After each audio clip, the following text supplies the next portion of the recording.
জুতা পায়ে দিয়ে জানাজার নামাজ এবং অন্যান্য নামাজও জুতা পায়ে দিয়ে পড়ার বৈধতা আছে, যদিও আমাদের দেশে সিস্টেম নাই। এখন আপনি এই সিস্টেম চালু করতে গিয়ে আবার মারামারি লাগানোর প্রয়োজন নাই। নবী সাল্লাল্লাহু আলাইহি সাল্লাম জুতা পায়ে দিয়ে সালাত আদায় করেছেন, হাদিসে আছে। সাহাবীগণ জুতা পায়ে দিয়ে সালাত আদায় করেছেন, এমনটা হাদিসে আছে। নবী সাল্লাল্লাহু আলাইহি সাল্লাম জুতা পায়ে দিয়ে সালাত পড়ছেন, সাহাবীদের পায়েও জুতা ছিল। রাসূল সাল্লাল্লাহু আলাইহি সাল্লাম সালাত আদায়কালীন অবস্থায় তিনি জুতা খুলে ফেললেন, সাহাবীরাও খুলে ফেলল। নবী সাল্লাল্লাহু আলাইহি সাল্লাম সালাত শেষে জিজ্ঞেস করলেন যে তোমরা কেন জুতা খুলে ফেলেছো? বলছে আপনি খুলেছেন তাই আমরাও খুলেছি। বলল আমার জুতার নিচে নাপাকি ছিল, জিবরাইল আলাইহিস সালাম জানিয়েছেন, এই জন্য আমি খুলেছি। তাহলে এই হাদিস থেকে বোঝা যাচ্ছে যে জুতার তলায় যদি নাপাকি থাকে তখন জুতা খুলে ফেলবেন। যদি জুতা পবিত্র থাকে, আপনি নিশ্চিত থাকেন, তাহলে ওই জুতা পায়ে দিয়ে সালাত আদায় করা যাবে।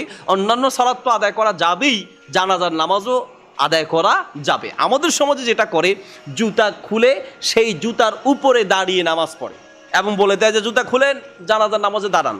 ইমাম সাহেব কি বলে দেয়, যিনি নামাজ পড়াবেন যে জুতা খুলেন, জুতা খুলে দাঁড়ান। তো জুতা খুলে কি করে? জুতার উপরে দাঁড়ায়। এখন আপনি জুতা খুললেন, জুতা খুলে জুতার উপরে দাঁড়ালেন, তো একই তো কথা। জুতার উপরেই তো আপনি দাঁড়ালেন। জুতা পায়ে দিয়ে নামাজ পড়া যে কথা আর জুতার উপরে দাঁড়ানো একই কথা।